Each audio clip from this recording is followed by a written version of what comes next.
ਸਤਿ ਸ਼੍ਰੀ ਅਕਾਲ ਜੀ। ਜੱਜ ਨੇ 1.5 ਸਾਲ ਬਾਅਦ ਦੋਵੇਂ ਧਿਰਾਂ ਦੇ ਵਕੀਲਾਂ ਦੀ ਬਹਿਸ ਸੁਣ ਕੇ ਆਪਣਾ ਫੈਸਲਾ ਸੁਣਾ ਦਿੱਤਾ ਸੀ। ਸਰਬਜੀਤ ਕੌਰ ਅਤੇ ਉਸ ਦੀ 3 ਸਾਲ ਦੀ ਧੀ ਦਾ 1800 ਰੁਪਏ ਦਾ ਖਰਚ ਬੰਨ੍ਹ ਦਿੱਤਾ ਸੀ। ਜੱਜ ਦਾ ਇਹ ਫੈਸਲਾ ਸਰਬਜੀਤ ਦੇ ਪਤੀ ਗੁਰਮੇਲ ਸਿੰਘ ਅਤੇ ਉਸ ਦੇ ਪਰਿਵਾਰ ਨੇ ਖੁਸ਼ੀ ਨਾਲ ਮਨਜ਼ੂਰ ਕਰ ਲਿਆ ਸੀ। ਕੁੜੀਆਂ ਜੰਮਣ ਵਾਲੀ ਬਲਾ ਸਾਡੇ ਗਲੋਂ ਲੱਥੀ, ਗੁਰਮੇਲ ਦੀ ਮਾਂ ਨੇ ਅਦਾਲਤ ਵਿੱਚੋਂ ਨਿਕਲਦਿਆਂ ਸਰਬਜੀਤ ਨੂੰ ਸੁਣਾਉਂਦਿਆਂ ਤੇ ਚੜ੍ਹਾਉਂਦਿਆਂ ਕਹਿ ਦਿੱਤਾ ਸੀ। ਸਰਬਜੀਤ ਆਪਣੀ ਧੀ ਮੁਸੀਬਤ ਨੂੰ ਚੁੱਕ ਕੇ ਰੋਂਦੀ ਆਪਣੇ ਮਾਂ-ਬਾਪ ਨਾਲ ਮੁੜ ਆਪਣੇ ਪੇਕੇ ਘਰ ਚਲੀ ਗਈ ਸੀ। ਨਿੱਕੀ ਕੁੜੀ ਮੁਸੀਬਤ ਜੰਮਣ ਤੋਂ 2 ਮਹੀਨੇ ਮਗਰੋਂ ਸਹੁਰੇ ਪਰਿਵਾਰ ਵੱਲੋਂ ਤੰਗ ਆ ਕੇ 2.5 ਸਾਲਾਂ ਤੋਂ ਪੇਕੇ ਹੀ ਰਹਿ ਰਹੀ ਸੀ। ਸਰਬਜੀਤ ਬਹੁਤ ਤਿੱਖੇ ਨੈਣ ਨਕਸ਼ ਵਾਲੀ, ਗੁੰਦਵੇਂ ਸਰੀਰ ਅਤੇ ਗੋਰੇ ਚਿੱਟੇ ਰੰਗ ਦੀ ਖੂਬਸੂਰਤ ਲੜਕੀ ਸੀ। ਕਾਲਜ ਪੜ੍ਹਦਿਆਂ ਗੁਰਮੇਲ ਸਿੰਘ ਉਸ ਨੂੰ ਬਹੁਤ ਚਾਹੁਣ ਲੱਗ ਪਿਆ ਸੀ। ਸਰਬਜੀਤ ਨੇ ਵੀ ਉਸ ਵੱਲ ਦੋਸਤੀ ਦਾ ਹੱਥ ਵਧਾਇਆ, ਜੋ ਕਿ ਸਮਾਂ ਪਾ ਕੇ ਇੱਕ ਦਿਨ ਉਹਨਾਂ ਦੀ ਲਵ ਮੈਰਿਜ ਦਾ ਸਬੱਬ ਬਣ ਗਿਆ। ਗੁਰਮੇਲ ਦਾ ਪਿਓ ਥਾਣੇਦਾਰ ਸੀ ਅਤੇ ਮਾਂ ਵੀ ਪੜ੍ਹੀ ਲਿਖੀ, ਤੇਜ਼ ਤਰਾਕ ਅਤੇ ਪਿਛਾਖੜੀ ਵਿਚਾਰਾਂ ਵਾਲੀ ਜਨਾਨੀ ਸੀ। ਉਸ ਦੀ 12 ਕਿੱਲੇ ਜ਼ਮੀਨ ਅਤੇ ਸਰਦਾ ਪੁੱਜਦਾ ਧਨਾੜ ਘਰ ਸੀ। ਇਸ ਤੋਂ ਇਲਾਵਾ ਗੁਰਮੇਲ ਦੀਆਂ 2 ਭੈਣਾਂ ਵੀ ਹਾਈ ਸਕੂਲ ਵਿੱਚ ਪੜ੍ਹਦੀਆਂ ਸਨ। ਇਸੇ ਲਵ ਮੈਰਿਜ ਦੀ ਦੋਵਾਂ ਪਰਿਵਾਰਾਂ ਨੇ ਕੁੜੀ ਮੁੰਡੇ ਨੂੰ ਸਹਿਮਤੀ ਦੇ ਦਿੱਤੀ। ਸਾਰੇ ਪਿੰਡ ਵਾਲਿਆਂ ਨੇ ਕੁੜੀ ਦਾ ਮੁਖੜਾ ਵੇਖ ਕੇ ਆਖਿਆ ਸੀ, ਕੁੜੀ ਤਾਂ 14ਵੀਂ ਦੇ ਚੰਨ ਵਰਗੀ ਹੈ। ਸਰਬਜੀਤ ਨੂੰ ਸਹੁਰੇ ਘਰ ਵਿੱਚ ਬਹੁਤ ਮਾਣ ਸਤਿਕਾਰ ਮਿਲਿਆ। ਉਸ ਦੀ ਮਿੱਠੀ ਬੋਲੀ ਨੇ ਸਾਰੇ ਪਰਿਵਾਰ ਨੂੰ ਕੀਲ ਲਿਆ ਸੀ। ਉਹ ਸਾਰੇ ਪਰਿਵਾਰ ਵਿੱਚ ਇਸ ਤਰ੍ਹਾਂ ਰਚ ਮਿਚ ਗਈ ਜਿਵੇਂ ਘਿਓ ਖਿਚੜੀ ਵਿੱਚ ਰਚ ਜਾਂਦਾ ਹੈ। ਅਗਲੇ ਸਾਲ ਗੁਰਮੇਲ ਨੂੰ ਖੇਤੀਬਾੜੀ ਮਹਿਕਮੇ ਵਿੱਚ ਇੰਸਪੈਕਟਰ ਦੀ ਨੌਕਰੀ ਮਿਲ ਗਈ ਸੀ। ਘਰ ਵਿੱਚ ਖੁਸ਼ੀਆਂ ਨੂੰ 4 ਚੰਨ ਲੱਗ ਗਏ ਸਨ। ਪਰੰਤੂ 1.5 ਸਾਲ ਬਾਅਦ ਸਰਬਜੀਤ ਦੇ ਕੁੜੀ ਜੰਮ ਪਈ। ਕੁੜੀ ਜੰਮਣ ਨਾਲ ਉਸ ਦੀ ਸੱਸ ਦਾ ਚਿਹਰਾ ਗੁੱਸੇ ਨਾਲ ਕੁਝ ਤਵਾਖਿਆ ਜਿਹਾ ਰਹਿਣ ਲੱਗ ਪਿਆ ਸੀ। ਸਰਬਜੀਤ ਦੇ ਮਾਪੇ ਜਦੋਂ ਜਣੇਪਾ ਲੈ ਕੇ ਆਏ ਸਨ ਤਾਂ ਸਰਬਜੀਤ ਦੀ ਸੱਸ ਮਹਿੰਦਰ ਕੌਰ ਦੇ ਮੱਥੇ 'ਤੇ 7 ਬੱਬਰ ਭੱਜੇ ਸਨ। ਵਧਾਈਆਂ ਜੀ, ਸਰਬਜੀਤ ਦੀ ਮਾਂ ਨੇ ਮਹਿੰਦਰ ਕੌਰ ਨੂੰ ਮਿਲਦਿਆਂ ਆਖਿਆ। ਪੱਥਰ ਜੰਮ ਧਰਿਆ, ਇਸ ਵਿੱਚ ਵਧਾਈਆਂ ਦੇਣ ਵਾਲੀ ਕਿਹੜੀ ਗੱਲ ਹੈ? ਸਰਬਜੀਤ ਦੀ ਸੱਸ ਆਪਣਾ ਗੁੱਸਾ ਅਤੇ ਨਾਰਾਜ਼ਗੀ ਜ਼ਾਹਰ ਕਰਦੀ ਬੋਲੀ। ਜੇਕਰ ਹਨੇਰੀ ਆਈ ਹੈ ਤਾਂ ਮੀਂਹ ਵੀ ਆਵੇਗਾ। ਸਰਬਜੀਤ ਦੀ ਮਾਂ ਅਗਲੀ ਵਾਰ ਮੁੰਡਾ ਹੋਣ ਬਾਰੇ ਮਹਿੰਦਰ ਕੌਰ ਨੂੰ ਹੌਸਲਾ ਦੇਣ ਦੇ ਹਿਸਾਬ ਨਾਲ ਬੋਲੀ। ਗੁਰਮੇਲ ਦੀਆਂ ਭੈਣਾਂ ਨੇ ਕੁੜੀ ਦਾ ਨਾਮ ਖੁਸ਼ਨਸੀਬ ਰੱਖ ਦਿੱਤਾ ਸੀ। ਸਹਿਜੇ ਸਹਿਜੇ ਘਰ ਦੇ ਹਾਲਾਤ ਆਮ ਵਾਂਗ ਹੋ ਗਏ, ਪਰੰਤੂ ਸਰਬਜੀਤ ਦਾ ਸਤਿਕਾਰ ਪਹਿਲਾਂ ਵਾਲਾ ਜਾਂਦਾ ਰਿਹਾ। ਸਾਰੇ ਪਰਿਵਾਰ ਦਾ ਖੁਸ਼ਨਸੀਬ ਨਾਲ ਪਿਆਰ ਪੈ ਗਿਆ। ਉਹ ਵੀ ਤੋਤਲੀ ਜ਼ੁਬਾਨ ਨਾਲ ਗੱਲਾਂ ਕਰਨ ਲੱਗ ਪਈ, ਸੋ ਸਾਰਿਆਂ ਨੂੰ ਸੋਹਣੀ ਲੱਗਦੀ। ਹੁਣ ਖੁਸ਼ਨਸੀਬ 2 ਸਾਲਾਂ ਦੀ ਹੋ ਕੇ ਤੁਰਨ ਲੱਗ ਪਈ ਸੀ। ਸਰਬਜੀਤ ਦੇ ਫੇਰ ਬੱਚਾ ਹੋਣ ਵਾਲਾ ਸੀ। ਗੁਰਮੇਲ ਇਹਦਾ ਅਲਟਰਾਸਾਊਂਡ ਕਰਾ ਲਿਆ, ਫੇਰ ਨਾ ਕੁੜੀ ਜੰਮ ਧਰੀ। ਕੁੜੀ ਹੋਈ, ਹੁਣੇ ਸਫਾਈ ਕਰਵਾ ਕੇ ਸਿਆਪਾ ਨਿਬੇੜ ਦੇਵਾਂਗੇ। ਗੁਰਮੇਲ ਦੀ ਮਾਂ ਸਫਾਈ ਕਰਾਉਣ ਦੀ ਨਸੀਹਤ ਦਿੰਦੀ ਬੋਲੀ। ਅਗਲੇ ਦਿਨ ਗੁਰਮੇਲ ਸਰਬਜੀਤ ਦਾ ਅਲਟਰਾਸਾਊਂਡ ਕਰਵਾਉਣ ਚਲਾ ਗਿਆ। ਕੁੜੀ ਆ, ਡਾਕਟਰ ਨੇ ਬਾਹਰ ਬੈਠੇ ਗੁਰਮੇਲ ਨੂੰ ਆਸਾ ਪਾਸਾ ਵੇਖ ਕੇ ਸਹਿਜ ਨਾਲ ਆਖਿਆ। ਅਗਲੇ ਦਿਨ ਗੁਰਮੇਲ ਅਤੇ ਉਸ ਦੀ ਮਾਂ ਨੇ ਸ਼ਹਿਰ ਜਾ ਕੇ ਸਰਬਜੀਤ ਦੇ ਨਾਂ ਚਾਹੁੰਦਿਆਂ ਉਸ ਦੀ ਅਣਜੰਮੀ ਧੀ ਦੀ ਸਫਾਈ ਕਰਵਾ ਦਿੱਤੀ। ਹੁਣ ਸਰਬਜੀਤ ਨੂੰ ਸੱਸ ਸਦਾ ਵੱਢ ਖਾਣਿਆਂ ਵਾਂਗ ਪੈਂਦੀ। ਮੈਂ ਤੇ ਸੋਚਿਆ ਸੀ ਤੇਰੇ ਪੁੱਤ ਦੀ ਜੜ ਲੱਗ ਜਾਊ। ਮੇਰੇ ਪੁੱਤ ਦੀ ਜੜ ਲੱਗ ਜਾਊ। ਜੱਗ ਤੇ ਸਾਡੀ ਸਾਂਝ ਰੱਖਣ ਵਾਲਾ ਘਰ ਦਾ ਵਾਰਸ ਪੈਦਾ ਕਰੂਗੀ, ਪਰ ਇਹਨੇ ਤਾਂ ਕੁੜੀਆਂ ਜੰਮਣ ਦਾ ਠੇਕਾ ਲੈ ਰੱਖਿਆ। ਉਸ ਦੀ ਸੱਸ ਨੇ ਹਰ ਵੇਲੇ ਅਰਜਨ ਦੇ ਤੀਰਾਂ ਵਾਂਗ ਸਰਬਜੀਤ ਨੂੰ ਭੰਡਦੀ ਰਹਿੰਦੀ। ਹੁਣ ਘਰ ਵਿੱਚ ਸਰਬਜੀਤ ਦਾ ਮਾਣ ਸਤਿਕਾਰ ਅੱਗੇ ਨਾਲੋਂ ਹੋਰ ਘਟ ਗਿਆ, ਪਰੰਤੂ ਗੁਰਮੇਲ ਫਿਰ ਵੀ ਸਰਬਜੀਤ ਨੂੰ ਬਹੁਤ ਪਿਆਰ ਕਰਦਾ। ਕਹਿੰਦਾ ਮਾਂ ਦੀ ਜ਼ੁਬਾਨ ਨੂੰ ਰੋਕਣ ਦੀ ਉਸ ਵਿੱਚ ਹਿੰਮਤ ਨਹੀਂ ਸੀ। ਸਮਾਂ ਅਤੇ ਸਾਲ ਹੋਰ ਬੀਤ ਗਿਆ ਤੇ ਸਰਬਜੀਤ ਦੇ ਫਿਰ ਉਮੀਦਵਾਰੀ ਬਣ ਗਈ। ਇਸ ਵਾਰ ਉਹ ਕੁਝ ਰਿਸ਼ਤੇਦਾਰਾਂ ਦੇ ਕਹਿਣ 'ਤੇ ਇੱਕ ਬਾਬੇ ਕੋਲ ਚਲੇ ਗਏ। ਬਾਬੇ ਨੇ 5100 ਰੁਪਏ ਨਗਦ ਲਏ, ਕੁਝ ਰਾਖ ਦੀਆਂ ਪੁੜੀਆਂ ਮੰਤਰ ਕੀਲ ਕੇ ਦੇ ਦਿੱਤੀਆਂ। ਘਰ ਵਿੱਚ 1.25 ਮਹੀਨਾ ਮੀਟ ਸ਼ਰਾਬ ਦਾ ਪਰਹੇਜ਼ ਰੱਖਣ ਲਈ ਕਹਿ ਦਿੱਤਾ। 1 ਗੋਲੀ ਵੱਛੇ ਵਾਲੀ ਗਾਂ ਦੇ ਦੁੱਧ ਨਾਲ ਸਰਬਜੀਤ ਨੂੰ ਦੇਣ ਲਈ ਕਹਿ ਦਿੱਤਾ ਅਤੇ ਮੁੰਡਾ ਹੋਣ ਦੀ ਫੁੱਲ ਗਰੰਟੀ ਵੀ ਦੇ ਦਿੱਤੀ। ਮੁੰਡਾ ਹੋਣ ਤੋਂ ਬਾਅਦ 11000 ਰੁਪਏ ਹੋਰ ਦੇਣ ਲਈ ਵੀ ਕਹਿ ਦਿੱਤਾ ਸੀ।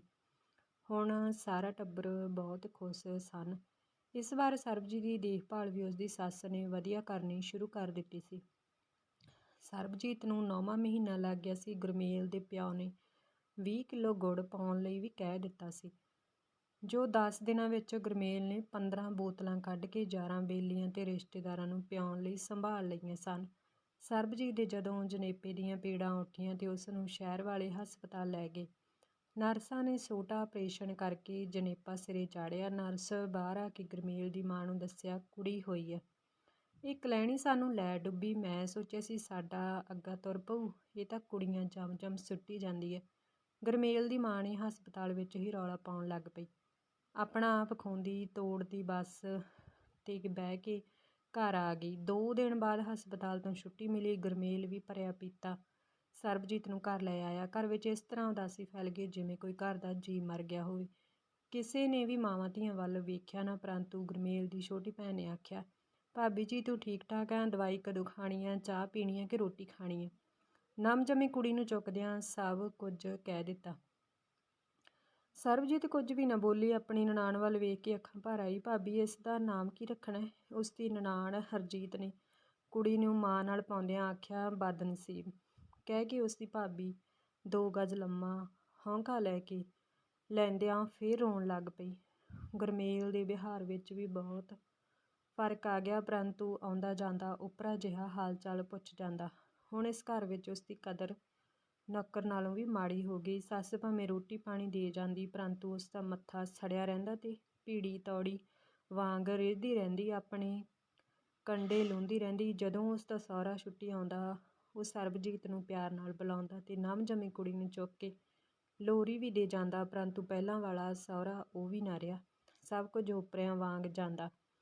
ਸਾਰੇ ਪਰਿਵਾਰ ਦਾ ਵਿਹਾਰ ਵਿਗੜ ਕੇ ਸਰਬਜੀਤ ਬਹੁਤ ਦੁਖੀ ਹੁੰਦੀ ਰਹਿੰਦੀ। ਇੱਕ ਦਿਨ ਉਸ ਦੇ ਪੇਕੇ ਆਏ। ਉਹ ਭੁੱਬਾਂ ਮਾਰ ਮਾਰ ਮਾਂ ਦੇ ਗਲ ਲੱਗ ਰੋਈ, ਜਿਵੇਂ ਇੱਕ ਪਲ ਹੋਰ ਇਸ ਘਰ ਵਿੱਚ ਰਹਿਣਾ ਨਾ ਚਾਹੁੰਦੀ ਹੋਵੇ। ਭੈਣ ਜੀ, ਸਰਬਜੀਤ ਸਾਡੇ ਨਾਲ ਜਾਣ ਦੀ ਜਿੱਦ ਕਰਦੀ ਹੈ, ਕੀ ਅਸੀਂ ਲੈ ਜਾਈਏ? ਬਹੁਤ ਦੁਖੀ ਹੈ, ਕੁਝ ਦਿਨ ਸਾਡੇ ਕੋਲ, ਇਸ ਦਾ ਮਨ ਹਲਕਾ ਹੋ ਜਾਵੇਗਾ। ਸਰਬਜੀਤ ਦੀ ਮਾਂ ਨੇ ਗੁਰਮੇਲ ਦੀ ਮਾਂ ਨੂੰ ਆਪਣੀ ਧੀ ਦੀ ਤਰਸਯੋਗ ਹਾਲਤ ਵੱਲ ਵੇਖਦਿਆਂ ਪੁੱਛਿਆ। ਮੇਰੇ ਵੱਲੋਂ ਭਾਵੇਂ ਸਦਾ ਲਈ ਲੈ ਜਾਓ, ਇਹਨੇ ਤਾਂ ਸਾਡਾ ਅੱਗਾ ਹੀ ਰੋਕ ਦਿੱਤਾ। ਇਸ ਨੇ ਕੁੜੀਆਂ ਜੰਮਣ ਦਾ ਠੇਕਾ ਲੈ ਰੱਖਿਆ। ਸਰਬਜੀਤ ਦੀ ਸੱਸ ਸਾੜ ਘੋਲਦੀ ਬੋਲੀ। ਭੈਣ ਜੀ, ਇਹ ਸਭ ਕੁਦਰਤ ਦੇ ਹੱਥ ਵੱਸ ਹੈ, ਇਸ ਦਾ ਕੀ ਹੈ? ਇਸ ਦਾ ਜੀਅ ਕਰਦਾ ਕੁੜੀਆਂ ਜੰਮਣ, ਤੁਹਾਡੇ ਸਾਰੇ ਟੱਬਰ ਦੀ ਕਰੋਪੀ ਦਾ ਸ਼ਿਕਾਰ ਹੋ ਜਾਵੇ। ਸਰਬਜੀਤ ਪੇਕੇ ਗਈ ਨੂੰ ਪੂਰੇ 6 ਮਹੀਨੇ ਹੋ ਗਏ। ਸਹੁਰੇ ਪਰਿਵਾਰ ਵੱਲੋਂ ਨਾ ਗੁਰਮੇਲ ਗਿਆ, ਨਾ ਕੋਈ ਹੋਰ ਘਰ ਦਾ ਜੀਅ ਗਿਆ। ਸਰਬਜੀਤ ਪੇਕੇ ਘਰ ਆਪਣੇ ਨੂੰ ਆਜ਼ਾਦ ਹਵਾ ਵਿੱਚ ਸਾਹ ਲੈਂਦਿਆਂ ਮਹਿਸੂਸ ਕਰਦੀ ਸੀ। ਸਹੁਰੇ ਘਰ ਜਾਣ ਨੂੰ ਉਸ ਦਾ ਵੀ ਬਿਲਕੁਲ ਜੀਅ ਨਹੀਂ ਕਰਦਾ ਸੀ, ਅਥਵਾ ਸਹੁਰਾ ਘਰ ਉਸ ਨੂੰ ਜੇਲ੍ਹ ਵਾਂਗ ਲੱਗਦਾ। ਗੁਰਮੇਲ ਤੇ ਉਸ ਦੇ ਪਰਿਵਾਰ ਨੇ ਬਹੁਤ ਦਬਾਅ ਪਾਇਆ ਤੇ ਉਸ ਦਾ ਹੋਰ ਵਿਆਹ ਰਿਸ਼ਤੇਦਾਰੀ ਵਿੱਚੋਂ ਕਰ ਦਿੱਤਾ ਸੀ। ਇਸ ਗੱਲ ਦੀ ਸਰਬਜੀਤ ਨੇ ਤਦੇ ਉਸ ਦੇ ਪਰਿਵਾਰ ਨੂੰ ਭਿਣਕ ਤੱਕ ਨਾ ਪੈਣ ਦਿੱਤੀ। ਇੱਥੇ ਹੀ ਬਸ ਨਹੀਂ, ਕਚਹਿਰੀ ਵਿੱਚ ਤਲਾਕ ਦਾ ਕੇਸ ਵੀ ਕਰ ਦਿੱਤਾ ਸੀ, ਜਿਸ ਦਾ ਫੈਸਲਾ ਅੱਜ ਜੱਜ ਨੇ ਸੁਣਾ ਦਿੱਤਾ ਸੀ। ਸਰਬਜੀਤ ਨੂੰ ਹਰ ਮਹੀਨੇ ਕਚਹਿਰੀ ਵੱਲੋਂ ਬੱਝਾ 1800 ਰੁਪਏ ਦਾ ਖਰਚਾ ਆ ਜਾਂਦਾ ਸੀ। ਸਰਬਜੀਤ ਦੇ ਰਿਸ਼ਤੇਦਾਰ ਅਤੇ ਉਸ ਦੇ ਘਰਦਿਆਂ ਨੂੰ ਉਸ ਹੋਰ ਜਗ੍ਹਾ ਬਿਠਾਉਣ ਲਈ ਬਹੁਤ ਜ਼ੋਰ ਲਾਇਆ, ਪਰੰਤੂ ਉਹ ਨਾ ਮੰਨੀ। ਕਹਿੰਦੀ, ਜੇ ਮੇਰੇ ਕਰਮਾਂ ਵਿੱਚ ਸੁੱਖ ਹੁੰਦਾ ਫਿਰ ਆਹ ਗੱਲ ਨਾ ਬਣਦੀ। ਉਸ ਪੜ੍ਹੀ ਲਿਖੀ ਹੋਣ ਕਰਕੇ ਬਹੁਤ ਵਾਰ ਸਰਕਾਰੀ ਨੌਕਰੀ ਲਈ ਅਪਲਾਈ ਕੀਤਾ। ਆਖਰ ਉਸ ਨੇ ਇੰਟਰਵਿਊ ਪਾਸ ਕਰ ਲਈ ਤੇ ਉਸ ਨੂੰ ਬਲਾਕ ਵਿੱਚ ਸਰਕਾਰੀ ਨੌਕਰੀ ਮਿਲ ਗਈ। ਬਦਨਸੀਬੀ 3 ਸਾਲ ਦੀ ਹੋ ਗਈ ਸੀ, ਜਿਸ ਨੂੰ ਉਹਨੇ ਅੰਗਰੇਜ਼ੀ ਸਕੂਲੇ ਪੜ੍ਹਨੇ ਪਾ ਦਿੱਤਾ ਸੀ। ਗੁਰਮੇਲ ਦੇ ਨਵੇਂ ਵਿਆਹ ਦੇ ਸਾਲ ਬਾਅਦ ਫੇਰ ਕੁੜੀ ਜੰਮ ਪਈ। ਫੇਰ ਸਾਰੇ ਪਰਿਵਾਰ ਨੂੰ ਕੁਝ ਮਹਿਸੂਸ ਹੋਇਆ ਕਿ ਸਰਬਜੀਤ ਦਾ ਕੁੜੀਆਂ ਜੰਮਣ ਵਿੱਚ ਕੋਈ ਕਸੂਰ ਨਹੀਂ ਸੀ। ਇਹ ਸਾਡੇ ਕਰਮਾਂ ਦੀ ਖੇਡ ਹੈ। ਆਖਰ ਕਿਸੇ ਤਰਕਸ਼ੀਲ ਦੇ ਕਹਿਣ 'ਤੇ ਉਹ ਕਿਸੇ ਮਾਹਰ ਡਾਕਟਰ ਪਾਸ ਗਿਆ। ਸਾਰੀ ਹੱਡਬੀਤੀ ਉਸਨੇ ਬਹੁਤ ਦੁਖੀ ਮਨ ਨਾਲ ਡਾਕਟਰ ਨੂੰ ਦੱਸੀ। ਡਾਕਟਰ ਨੇ ਉਸਦੇ ਵੀਰਜ ਦਾ ਲੈਬਾਰਟਰੀ ਵਿੱਚ ਟੈਸਟ ਕੀਤਾ ਅਤੇ ਉਸ ਨੂੰ ਦੱਸਿਆ, ਕੁੜੀਆਂ ਜੰਮਣ ਲਈ ਤੇਰੀ ਘਰਵਾਲੀ ਦਾ ਕੋਈ ਕਸੂਰ ਨਹੀਂ, ਤੂੰ ਜ਼ਿੰਮੇਵਾਰ ਹੈ, ਸਾਰੀ ਕਸਰ ਤੇਰੇ ਵਿੱਚ ਹੈ। ਉਹ ਕਿਵੇਂ ਡਾਕਟਰ ਸਾਹਿਬ? ਗੁਰਮੇਲ ਨੇ ਅਚਰਜ ਹੁੰਦਿਆਂ ਪੁੱਛਿਆ। ਗੁਰਮੇਲ, ਧਿਆਨ ਨਾਲ ਸੁਣ, ਜੇਕਰ ਬੰਦੇ ਦੇ ਵੀਰਜ ਵਿੱਚ ਐਕਸ ਵਾਲੇ ਸਾਰੇ ਕੀਟਾਣੂ ਸਟਰੋਂਗ ਹੋਣ ਅਤੇ ਜਨਾਨੀ ਦਾ ਅੰਡਾ ਐਕਸ ਵਾਲਾ ਹੁੰਦਾ ਹੈ, ਬੰਦੇ ਦਾ ਐਕਸ ਵਾਲਾ ਕੀਟਾਣੂ ਜਦੋਂ ਅੱਗੇ ਜਨਾਨੀਆਂ ਦੇ ਐਕਸ ਨਾਲ ਟਕਰਾਉਂਦਾ ਹੈ ਤਾਂ ਫਿਰ ਕੁੜੀ ਹੀ ਜੰਮਦੀ ਹੈ, ਪਰੰਤੂ ਜੇਕਰ ਬੰਦੇ ਦਾ ਬਾਈ ਵਾਲਾ ਕੀਟਾਣੂ ਜਨਾਨੀ ਦੇ ਅੰਡੇ ਨਾਲ ਟਕਰਾਉਂਦਾ ਤਾਂ ਫਿਰ ਪੱਕਾ ਮੁੰਡਾ ਹੀ ਜੰਮਦਾ ਹੈ। ਮੁੱਕਦੀ ਗੱਲ, ਤੁਹਾਡੇ ਵਿੱਚ ਬਾਈ ਵਾਲੇ ਕੀਟਾਣੂ ਨਹੀਂ ਹਨ, ਇਸ ਕਰਕੇ ਕੁੜੀਆਂ ਜੰਮਣ ਲਈ ਤੁਸੀਂ ਖੁਦ ਕਸੂਰਵਾਰ ਹੋ। ਡਾਕਟਰ ਸਾਹਿਬ ਜੀ, ਕੋਈ ਇਲਾਜ ਵਗੈਰਾ ਹੋ ਸਕਦਾ ਇਸ ਰੋਗ ਦਾ? ਗੁਰਮੇਲ ਨੇ ਤਰਲੇ ਮਾਰਦਿਆਂ ਪੁੱਛਿਆ। ਹਾਂ, ਮੈਂ ਕੋਈ ਦਵਾਈਆਂ 2 ਮਹੀਨੇ ਤੁਹਾਡੇ ਖਾਣ ਲਈ ਦੇ ਦਿੰਦਾ, ਪਰੰਤੂ ਬਹੁਤੀ ਗਰੰਟੀ ਨਹੀਂ ਹੈ। ਗੁਰਮੇਲ ਨੇ ਸਾਰੀ ਗੱਲ ਘਰੇ ਆ ਕੇ ਦੱਸ ਦਿੱਤੀ। ਸਾਰੇ ਜੀਅ ਹੱਕੇ ਪੱਕੇ ਰਹਿ ਗਏ। ਸਾਰਿਆਂ ਨੂੰ ਸਰਬਜੀਤ ਨਾਲ ਕੀਤੇ ਦੁਰਵਿਹਾਰ ਤੇ ਪਛਤਾਵਾ ਹੋਣ ਲੱਗਾ। 2 ਮਹੀਨੇ ਦਵਾਈ ਖਾ ਕੇ ਜਦੋਂ ਗੁਰਮੇਲ ਕਈ ਦਿਨਾਂ ਬਾਅਦ ਆਪਣੀ ਨਵੀਂ ਪਤਨੀ ਹਰਜੋਤ ਨਾਲ ਹਮਬਿਸਤਰ ਹੋਇਆ, ਥੋੜ੍ਹੇ ਚਿਰ ਬਾਅਦ ਹਰਜੋਤ ਗਰਭਵਤੀ ਹੋ ਗਈ। ਉਸਦੀ ਸੱਸ ਨੇ ਉਸਦੀ ਬਹੁਤ ਸਾਂਭ ਸੰਭਾਲ ਕੀਤੀ, ਭਾਵ ਉਸਨੂੰ ਮੰਜੇ ਤੋਂ ਪੈਰ ਭੁੰਜੇ ਨਾ ਲਾਉਣ ਦਿੱਤਾ, ਕਿਉਂਕਿ ਡਾਕਟਰ ਕੋਲੋਂ ਬਹੁਤ ਧਿਆਨ ਨਾਲ ਗੁਰਮੇਲ ਦਵਾਈ ਖਾਂਦਾ ਸੀ। ਹਰਜੋਤ ਦਾ ਵੱਡੇ ਆਪਰੇਸ਼ਨ ਨਾਲ ਹਸਪਤਾਲ ਵਿੱਚ ਜਣਾਪਾ ਹੋਇਆ। ਨਰਸ ਨੇ ਬਾਹਰ ਆ ਕੇ ਦੱਸਿਆ ਕਿ 2 ਜੋੜੀਆਂ ਕੁੜੀਆਂ ਜੰਮੀਆਂ, ਪਰੰਤੂ ਮਾਂ ਦੀ ਹਾਲਤ ਬਹੁਤ ਨਾਜ਼ੁਕ ਹੈ। ਜਲਦੀ ਆ ਕੁਝ ਦਵਾਈਆਂ ਅਤੇ ਟੀਕੇ ਬਾਜ਼ਾਰੋਂ ਲੈ ਕੇ ਆਓ, ਵਰਨਾ ਦੇਰ ਨਾ ਹੋ ਜਾਵੇ। ਨਰਸ ਨੇ ਲੰਬੀ ਪਰਚੀ ਗੁਰਮੇਲ ਨੂੰ ਫੜਾਉਂਦਿਆਂ ਆਖਿਆ। ਡਾਕਟਰਾਂ ਨੇ ਹਰਜੋਤ ਨੂੰ ਬਚਾਉਣ ਲਈ ਪੂਰੀ ਵਾਹ ਲਾ ਦਿੱਤੀ, ਪਰੰਤੂ ਉਹ 4 ਘੰਟੇ ਬਾਅਦ ਪੂਰੀ ਹੋ ਗਈ। ਘਰ ਵਿੱਚ ਪਿੱਟ ਸਾਪਾ ਪੈ ਗਿਆ। ਉੱਤੋਂ 2 ਨਵਜੰਮੀਆਂ ਕੁੜੀਆਂ ਸੰਭਾਲਣ ਦੀ ਬਿਪਤਾ ਪੈ ਗਈ। ਸਾਰੇ ਲੋਕ ਹਿਰਖ ਕਰਨ ਆਉਂਦੇ ਤੇ ਨਾਲੇ ਸਰਬਜੀਤ ਨਾਲ ਕੀਤੇ ਦੁਰਵਿਹਾਰ ਦੀ ਘੁਸਰ-ਮੁਸਰ ਦੀ ਆਪਸ ਵਿੱਚ ਕਰਦੇ। ਸਾਰੇ ਪਰਿਵਾਰ ਨੂੰ ਸਰਬਜੀਤ 'ਤੇ ਤਰਸ ਆਉਣ ਲੱਗਦਾ ਅਤੇ ਆਪਣੀ ਗਲਤੀ 'ਤੇ ਬਹੁਤ ਪਛਤਾਵਾ ਹੋਣ ਲੱਗ ਪਿਆ। 2 ਸਾਲ ਬੀਤ ਗਏ। ਗੁਰਮੇਲ ਦੀ ਮਾਂ ਨੇ ਤੀਜੇ ਵਿਆਹ ਲਈ ਉਸਨੂੰ ਕਹਿਣਾ ਸ਼ੁਰੂ ਕਰ ਦਿੱਤਾ। ਗੁਰਮੇਲ ਨੇ ਪੱਕੀ ਨਾਂਹ ਕਰ ਦਿੱਤੀ। ਹੁਣ ਗੁਰਮੇਲ ਨੂੰ ਸਰਬਜੀਤ ਦੀ ਯਾਦ ਬਹੁਤ ਸਤਾਉਣ ਲੱਗ ਪਈ। ਨਵਜੰਮੀਆਂ ਕੁੜੀਆਂ ਤੁਰਨ ਲੱਗ ਪਈਆਂ ਸਨ।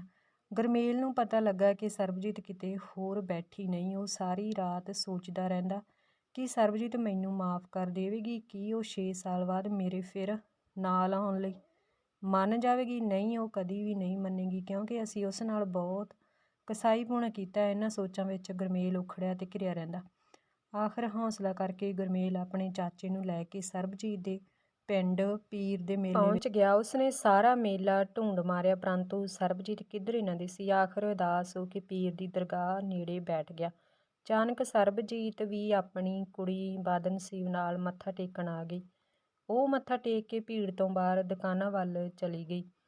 ਬਦਨਸੀਬ ਨੂੰ ਉਸ ਨੇ ਕੁਝ ਚੀਜ਼ਾਂ ਮਨਿਆਰੀ ਵਾਲੀ ਦੁਕਾਨ ਤੋਂ ਖਰੀਦ ਕੇ ਦਿੱਤੀਆਂ। ਗੁਰਮੇਲ ਤੇ ਉਸਦਾ ਚਾਚਾ ਵੀ ਉਸ ਕੋਲ ਜਾ ਖਲੋਤੇ। ਸਰਬਜੀਤ, ਅਸੀਂ ਤੇਰੇ ਤੋਂ ਮਾਫ਼ੀ ਮੰਗਣ ਆਏ ਹਾਂ, ਕੀ ਤੂੰ ਗੁਰਮੇਲ ਨੂੰ ਮਾਫ਼ ਕਰ ਦੇਵੇਂਗੀ? ਉਸਦੇ ਚਾਚੇ ਬਦਨਸੀਬ ਨੂੰ ਪਿਆਰ ਦਿੰਦਿਆਂ ਅਤੇ ਤਰਲਾ ਮਾਰਦਿਆਂ ਆਖਿਆ। ਕੁੜੀਆਂ ਜੰਮਣ ਵਾਲੀ ਡਾਕਟਰ ਦੀ ਸਾਰੀ ਗੱਲ ਦੱਸ ਕੇ ਉਸਨੇ ਸਾਰਾ ਕਸੂਰ ਗੁਰਮੇਲ ਦੇ ਜ਼ਿੰਮੇ ਲਾਉਂਦਿਆਂ ਅਤੇ ਪਛਤਾਵਾ ਕਰਦਿਆਂ ਸਰਬਜੀਤ ਨੂੰ ਆਖਿਆ। ਸਰਬਜੀਤ ਕੁਝ ਨਾ ਬੋਲੀ ਤੇ ਉੱਥੋਂ ਅੱਗੇ ਆਪਣੇ ਘਰ ਵੱਲ ਤੁਰਨ ਲੱਗੀ। ਸਰਬਜੀਤ, ਵੇਖ, ਸਾਡੇ 10ਵੇਂ ਗੁਰੂ ਵੀ ਬੇਦਾਵਾ ਲਿਖਣ ਵਾਲਿਆਂ ਨੂੰ ਮਾਫ਼ ਕਰ ਦਿੱਤਾ ਸੀ। ਸੀਤਾ ਜੰਗਲਾਂ ਵਿੱਚ ਦਰ-ਦਰ ਦੇ ਧੱਕੇ ਖਾ ਕੇ ਮੁੜ ਰਾਮਚੰਦਰ ਜੀ ਨਾਲ ਆਪਣੇ ਘਰ ਆ ਗਈ ਸੀ। ਮੈਂ ਅਤੇ ਮੇਰੇ ਪਰਿਵਾਰ ਨੇ ਤੈਨੂੰ ਬਹੁਤ ਦੁੱਖ ਦਿੱਤਾ, ਜਦੋਂ ਕਿ ਸਾਰਾ ਕਸੂਰ ਮੇਰੇ ਸਰੀਰ ਵਿੱਚ ਸੀ। ਹੁਣ ਮੈਨੂੰ ਮੇਰਾ ਸਾਰਾ ਪਰਿਵਾਰ ਫੁੱਲਾਂ ਵਾਂਗ ਰੱਖਣ ਦਾ ਵਾਅਦਾ ਇਸ ਪੀਰ ਦੀ ਸਹੁੰ ਖਾ ਕੇ ਕਰਦਾ ਹੈ। ਇਹ ਗੱਲਾਂ ਕਰਦਿਆਂ ਗੁਰਮੇਲ ਦੀਆਂ ਅੱਖਾਂ ਵਿੱਚ ਅੱਥਰੂ ਪੋਹ ਦੀ ਤਰੇਲ ਵਾਂਗ ਡਿੱਗਣੇ ਸ਼ੁਰੂ ਹੋ ਗਏ। ਹੁਣ ਮੱਛੀ ਪੱਥਰ ਚੱਟ ਕੇ ਮੁੜ ਆਈ ਹੈ। ਮੈਨੂੰ ਤੇ ਮੇਰੇ ਪਰਿਵਾਰ ਨੂੰ 1.5 ਸਾਲ ਕਚਹਿਰੀਆਂ ਵਿੱਚ ਰੋਲਣ ਤੋਂ ਬਾਅਦ ਫਿਰ ਤੂੰ ਰਿਸ਼ਤਾ ਜੋੜਨ ਆ ਗਿਆ। ਤਲਾਕ ਲੈ ਕੇ ਤੇਰੀ ਮਾਂ ਨੂੰ ਬਹੁਤ ਖੁਸ਼ੀ ਹੋਈ ਸੀ। ਉਸ ਤੋਂ ਪੁੱਛ ਕੇ ਆਇਆ। ਉਸ ਦੇ ਸਾਹਮਣੇ ਬੋਲਣ ਲੱਗਿਆਂ ਤੇਰੀ ਜ਼ੁਬਾਨ ਨੂੰ ਤੰਦਗਾ ਪੈ ਜਾਂਦਾ ਸੀ। ਸਰਬਜੀਤ ਨੇ ਆਪਣੇ ਮਨ ਦੀ ਭੜਾਸ ਕੱਢਦਿਆਂ ਕਹਿ ਦਿੱਤਾ। ਵੇਖ ਸਰਬਜੀਤ, ਮੇਰੀ ਮਾਂ ਤੇਰੇ ਪੈਰਾਂ 'ਤੇ ਆਪਣੀ ਚੁੰਨੀ ਲਾ ਕੇ ਰੱਖ ਦੇਵੇਗੀ। ਮੈਂ ਆਪਣੀ ਪੱਗ ਲਾ ਕੇ ਤੇਰੇ ਮਾਂ-ਬਾਪ ਦੇ ਪੈਰਾਂ 'ਤੇ ਰੱਖਣ ਲਈ ਤਿਆਰ ਹਾਂ। ਗੁਰਮੇਲ ਆਖਰੀ ਵਾਹ ਲਾਉਂਦਾ ਤੇ ਤਰਲੇ ਮਾਰਦਾ ਬੋਲਿਆ। ਕਚਹਿਰੀ ਵਾਲੇ ਤਲਾਕ ਦਾ ਕੀ ਬਣੂ? ਸਰਬਜੀਤ ਵੀ ਕੁਝ ਨਰਮ ਪੈਂਦੀ ਬੋਲੀ। ਗੁਰਮੇਲ ਨੇ ਆਪਣੀ ਜੇਬ ਵਿੱਚੋਂ ਤਲਾਕ ਵਾਲਾ ਕਾਗਜ਼ ਕੱਢਿਆ ਤੇ ਪਾੜ ਕੇ ਟੁਕੜੇ-ਟੁਕੜੇ ਕਰ ਦਿੱਤਾ। ਜੇਕਰ ਮੇਰੇ ਲਈ ਤੇਰੇ ਦਿਲ ਵਿੱਚ ਕੋਈ ਜਗ੍ਹਾ ਬਚੀ ਹੈ, ਇਹ ਤਲਾਕ ਦੇ ਕਾਗਜ਼ ਅੜਿੱਕਾ ਨਹੀਂ ਬਣ ਸਕਦੇ।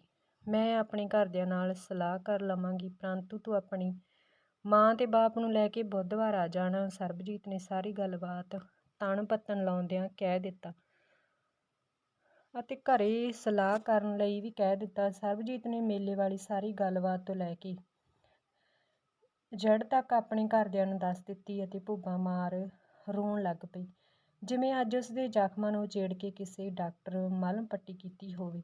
ਬੇਟਾ, ਦੇਰ ਆਏ ਦਰੁਸਤ ਆਏ। ਕੋਈ ਗੱਲ ਨਹੀਂ, ਜੇਕਰ ਤੇਰੇ ਦਿਲ ਵਿੱਚ ਕੋਈ ਜਗ੍ਹਾ ਉਸ ਲਈ ਬਚੀ ਹੈ, ਤੂੰ ਖੁਦ ਫੈਸਲਾ ਲੈ ਸਕਦੀ ਹੈ। ਨਾਲੇ ਤੇਰੀਆਂ ਆਂਦਰਾਂ ਖੁਸ਼ਨਸੀਬ ਕੁੜੀ ਮਾਂ ਮਿੱਟਰ ਬਣੀ ਹੋਈ ਹੈ। ਬੁੱਧਵਾਰ ਗੁਰਮੇਲ ਆਪਣੇ ਪਰਿਵਾਰ ਅਤੇ ਚਾਚੇ ਨੂੰ ਲੈ ਕੇ ਸਰਬਜੀਤ ਦੇ ਘਰ ਪਹੁੰਚ ਗਿਆ। ਜਾਂਦਿਆਂ ਹੀ ਗੁਰਮੇਲ ਦੀ ਮਾਂ ਨੇ ਆਪਣੇ ਸਿਰ ਤੋਂ ਚੁੰਨੀ ਲਾ ਕੇ ਸਰਬਜੀਤ ਮਾਂ ਦੇ ਪੈਰਾਂ ਰੱਖ ਦਿੱਤੀ ਅਤੇ ਗਲਤੀ ਦੀ ਮਾਫ਼ੀ ਮੰਗੀ। ਥਾਣੇਦਾਰ ਵੀ ਅਤੇ ਗੁਰਮੇਲ ਵੀ ਸਰਬਜੀਤ ਦੇ ਪਿਓ ਤੋਂ ਮਾਫ਼ੀ ਮੰਗੀ ਅਤੇ ਕੁੜੀਆਂ ਜੰਮਣ ਵਿੱਚ ਆਪਣੇ ਮੁੰਡੇ ਦਾ ਕਸੂਰ ਦੱਸਿਆ। ਸਰਬਜੀਤ ਦੇ ਪਰਿਵਾਰ ਨੇ ਸਹਿਮਤੀ ਪ੍ਰਗਟ ਕੀਤੀ। ਗੁਰਮੇਲ ਸਰਬਜੀਤ ਨੂੰ ਪੂਰੇ 6 ਸਾਲ ਬਾਅਦ ਲੈ ਕੇ ਵਾਪਸ ਆਪਣੇ ਘਰ ਆਇਆ।